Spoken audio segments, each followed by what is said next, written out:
Welcome to the Alabastron Open Day. Tonight's theme is Loving the Woman Within. My name is Laimani Bidali Gatende, and I'm the founder of Alabastron. You won't believe this, but Alabastron was founded in 2007 in September. And since then, we have committed ourselves in equipping women with tools and skills to live their lives significantly. And by the way, significance is defined by the beholder, is defined by the woman herself. You cannot dictate to a woman what significance means. And hence, even more importantly, the conversation for tonight about loving the woman within, because you know the woman within more than anybody else would ever know her. So ours is to guide you and give you guidance and tools on how you can really love that woman within.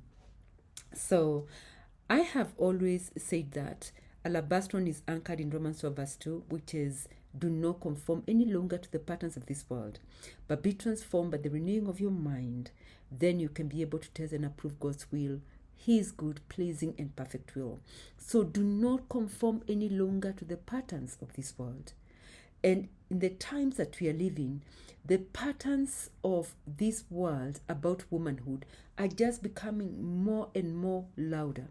The voices that are telling you who you ought to be as a woman are becoming more and more louder and more believable. And a lot of women are trying to conform to those patterns, of which are just calling them into a place of performance. And the more they are trying to keep up with these voices, the more lost, the more paralyzed, and the more hopeless, if I can call it that, they are feeling. So when you think about the patterns of this world that we conform to, it's where you're told as a woman, this is what it means for you to be good, pleasing, and perfect in the eyes of society. How do you angle yourself so that you're this good woman? You can be called a good woman. And so women have tried to give and give and give of themselves so that they can be those good women. But in the end, they've just ended up in a place of such exhaustion and depletion. The other thing we are told is that for you to be a perfect mother, perfect wife, perfect daughter, this is what you need to do. And we've been trying to do those things, but none of them is talking about the relational skills that we need, the relational and the emotional skills that we need to be healthy in a relationship, in each of those roles that you play. Because to me, motherhood is a role. Yes, you're a mother for life, but the role that you're playing as a mother is a role, and it will evolve with the passage of time. Being a daughter is a role, and that role evolves with time. Being a friend is a role, and that role evolves with time. But it's important that as the roles are changing, because how you mothered your child when they were 4 years old is not how you're going to mother them at 14 or at 24 or at 34 or at 74, God willing, all right?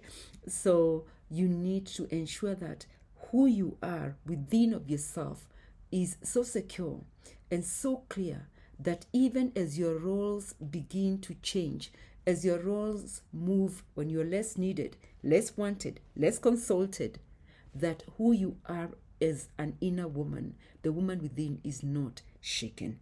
So we need to stop trying to conform to the patterns of this world. We need to renew our minds. And renewing our minds is more than just a mindset. It is. Mindset is part of it, but it's more than a mindset. There's a belief system that carries us into our decisions, into our choices, into the women that we are becoming. There is a practice. How we are practicing a renewed mind should rearrange something in us. A renewed mind should cause us to show up differently in how we present ourselves to the world, or how we handle the different vicissitudes, the ups and downs of life. So a renewed mind is more than a mindset. It is a relational skill set. It's an emotional skill set. It is a spiritual skill set. It is a spiritual countenance. It is an emotional posture that we take. It is about how we respond in the different circumstances of our lives. And so Alabastron, going back to Romans 12 verse 2, do not conform any longer to the patterns of this world. It equips you with the tools and the skills that will help you and guide you as a woman to identify for yourself in your own life the patterns of this world that you are conforming to. Some of the patterns of womanhood that have been passed on to you generationally could be exactly what is leading you to the same life that your predecessors in the matriarchal line had. So I love the book that says it ends with us. So when you think about the patterns of this world, it's looking at the patterns of womanhood that you want to put an end to in your lineage, and the patterns of womanhood that you want to start in your lineage of womanhood. And I pray that these new patterns that you want to start are a renewed woman patterns. They are healthy womanhood patterns. Not the ones that we're told, oh, be a strong woman, or stay strong and be tolerate in the marriage, and stay there even if it's abusive, or even if you abuse yourself, there's nothing wrong with it. You need to have a healthy pattern of womanhood, and that's what you want to pass on to the women in your lineage that you care about, or to the women that you mentor that you care about. So that's one. Then we are going to renew our minds. We need to have a different posture, a different approach, a different, mindset, but also a different belief system. Belief in itself creates a system of thought, a system of action, a system of choices, a system of decisions.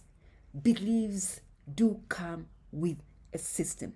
And sometimes when we as women are talking about the system is against us, sometimes we have an inner system within of ourselves. The woman within may have a system that is working against her.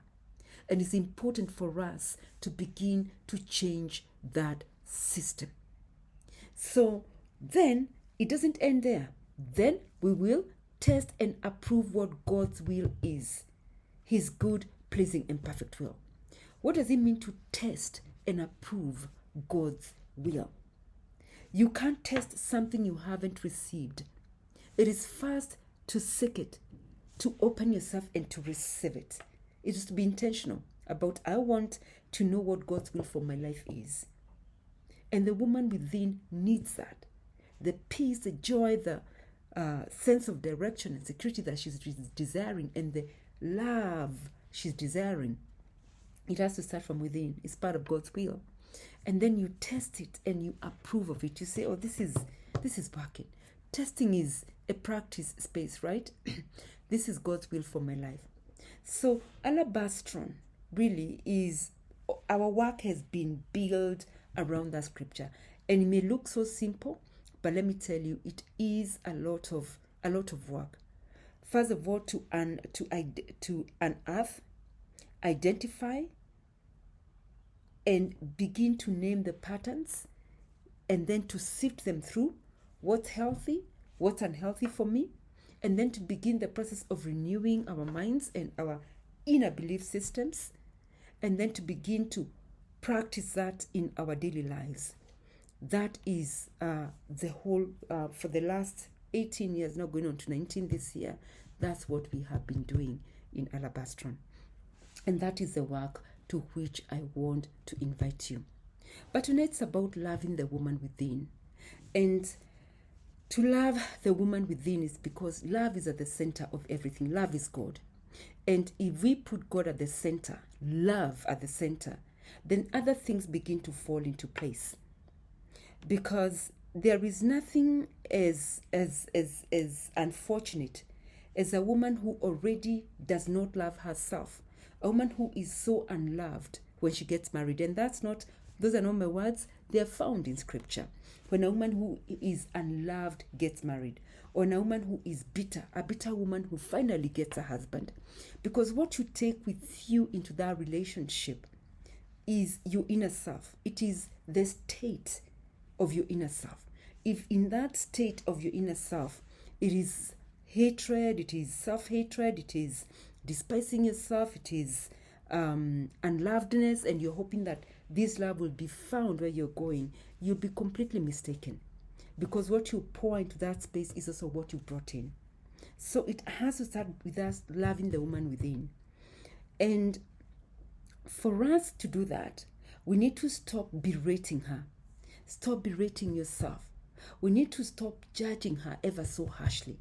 We need to stop abandoning her because we think she's not representing us well. She's shaming us. We need to begin the journey of returning to her. And in the session, I will look at ways in which you return to the woman within. I want to give you that as part of the practice work. But before that, I want to invite you to look at this, what I call the 3 frontiers of a woman's inner agency, or what we call empowerment. On the first, on the ground zero, we have a woman who is not self-aware. This is a woman who is starting from ground zero. She's just surviving. She's just thinking about putting her one foot in front of the other, and she's just thinking about just feeding her children. Such a woman is not thinking about self-love or agency or empowerment. She's just in the survival mode. In the next one, we talk about the first frontier of empowerment, which has to do with exposure to self-awareness. For the first time, you're like, oh, I'm now self-aware. You are understanding your triggers, your childhood traumas. You have done even your womb traumas. In this frontier, you have done some form of coaching, some form of therapy. You really can name your patterns. You can name your boundaries. You know, oh, that's a boundary issue. You know the language to use. You know gaslighting. You know narcissism. You know other forms of language that you can be able to use. But what is lacking in this frontier is the practice. We have acquired so much information about ourselves. We are living in such a time that information is a lot. And I did research on this in 2022, where I actually did some proper scientific research to find out what's really going on here. And there we have so much information. I was speaking to my niece who's 15, and she already knows the language to use about gaslighting, about narcissism, about deadbeat, about, she can use different languages. And you would think that because she's using the language, she then knows how to apply it in her life, that her life is therefore transformed. Don't be intimidated by anyone who's using the right language. They are all in this second frontier where there's so much noise. There's so much 5 things of how to. This is what you need. This is what. It is such a noisy place. The podcasts are endless. The YouTube, like what you're watching, are endless. The conversations are endless. The stories are many. They're endless. It's a very noisy space. And in that noise, a lot of things make sense. And we keep downloading the YouTube clips. We keep downloading the TikToks. We keep sharing them out. We keep going to IG and sharing this and sharing that. The quotes that are shared are profound. I mean, they are motivational talk. They're motivational quotes, and therefore they really motivate us.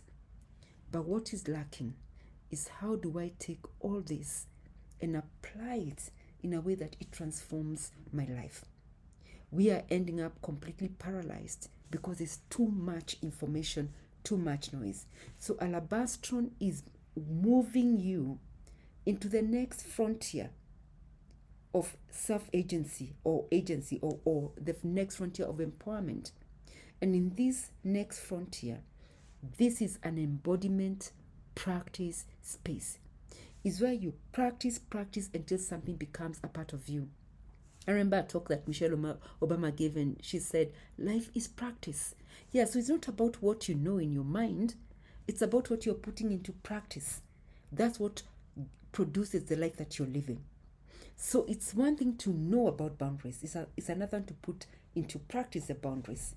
So we have created a beautiful new space to get you away from the noise into a place of practice, where you can practice a renewed sense of womanhood, where you can practice a healthy sense of self, where you can practice a healthy relationship with yourself and with those you care about. It's about how do you put all this into practice. So this is a space of practice. So when you go to www.alabastron.africa, you will find the different spaces we've created for you there. In this new frontier, less is more. So when you go, you will start by clicking at the very top. You'll find Wakike. Wakike is a Swahili name that means female. When a child is born in our culture in Kenya, they either say Wakiume, meaning male, or Wakike, meaning female. So this is the moment that they said she is female. What did that come with?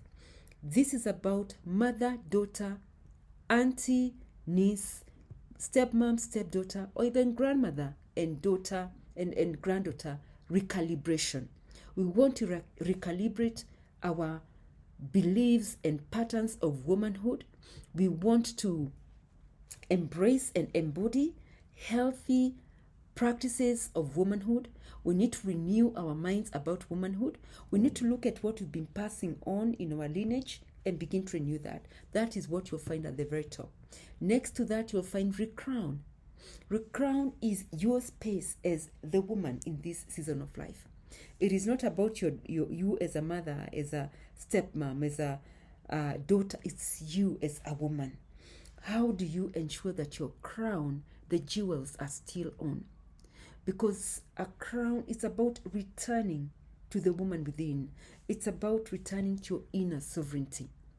Okay? Returning to you taking full stewardship of your life.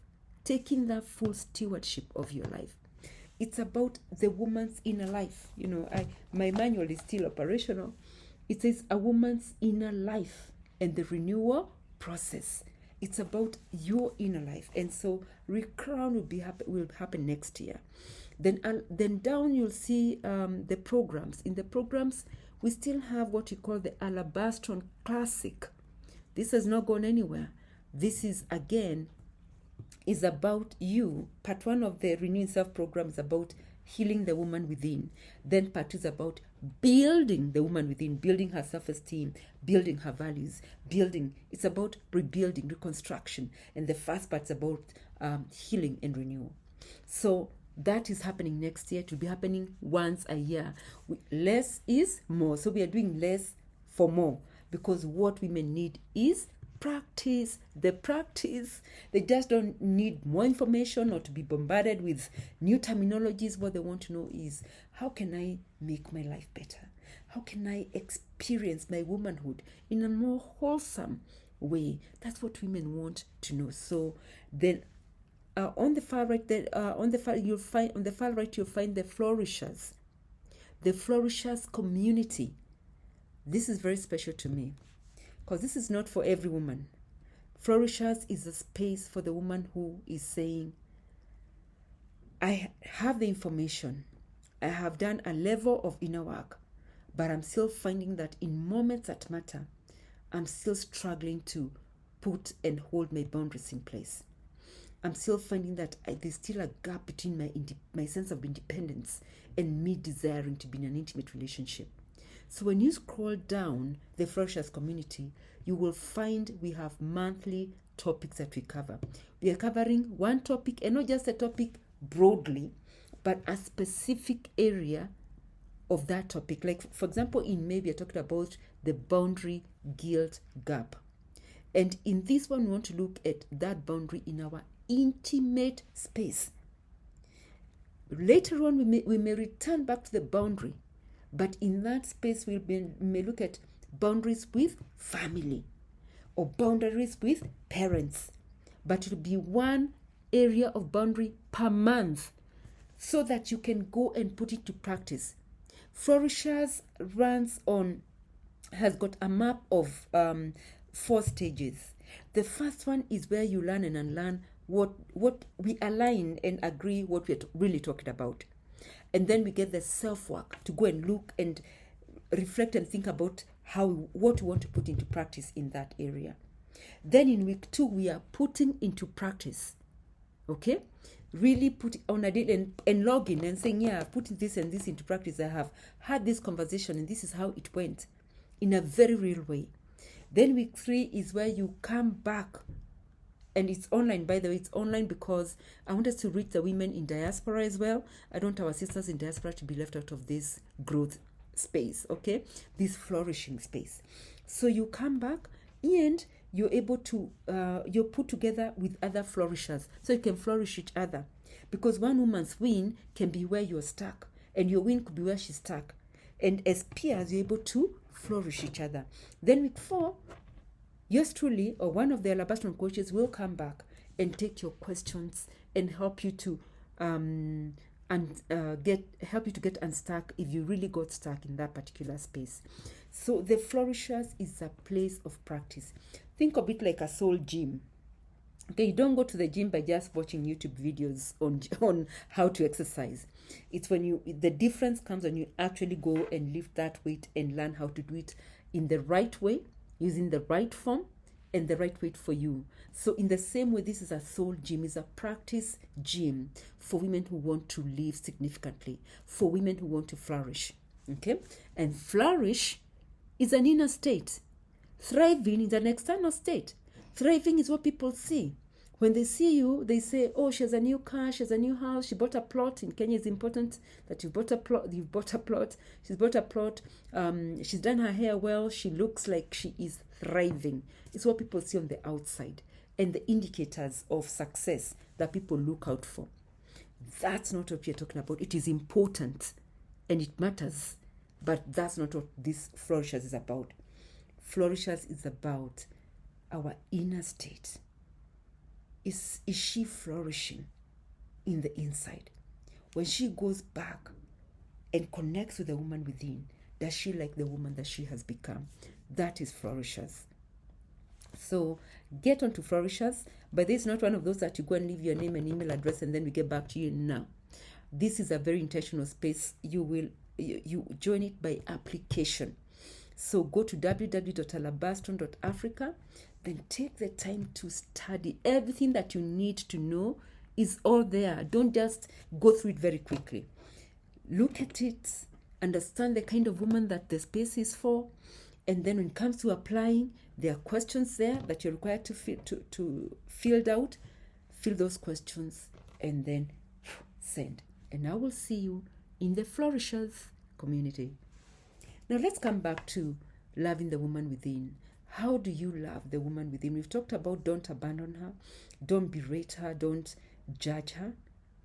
So what do you do instead? Instead, you do this. Practice how to forgive her. Okay? Practice to forgive her. Forgive her for ways she has disappointed you. Forgive her for ways she has let you down. Okay? Forgive her for embarrassing you. And ask the woman within to also forgive you, because you have not been a good steward of her. You abandoned her. You abandoned her instead of loving her. So ask her to forgive you for abandoning her, for judging her too harshly, for comparing her, for telling her she's not good enough. It starts with forgiveness both ways. The woman within you forgives you, and you also forgive her. Okay? Then the other thing that you need to do for the woman to be able to is to also return to the woman within. Return to her.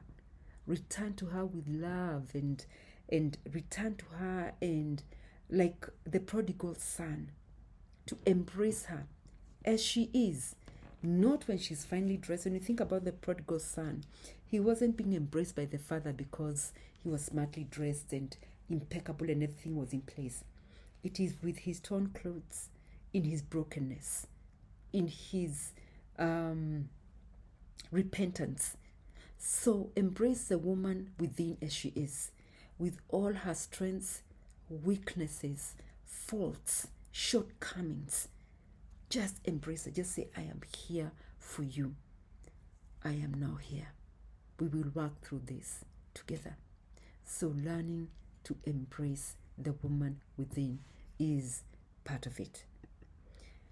Then finally, if I can find this.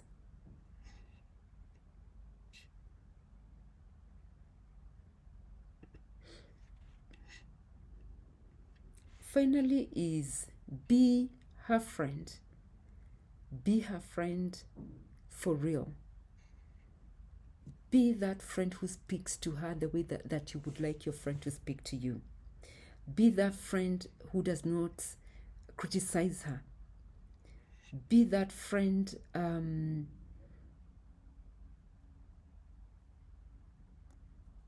who's faithful. Okay? The way, what you'd expect of your friend. So I seem to have lost something here. Where is it?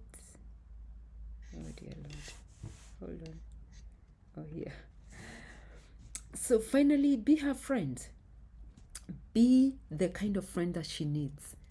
When you think about the friends that you embrace, we like friends who tell us the truth in love.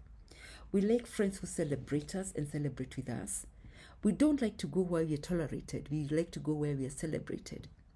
We don't want a friend who is putting us down all the time.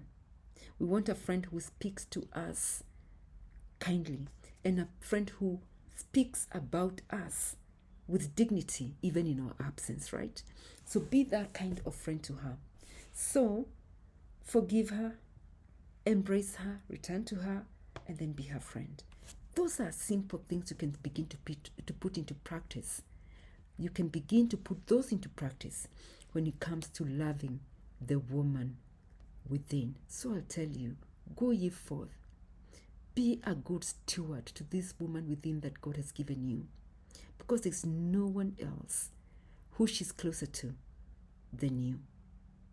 Till next time, ciao ciao.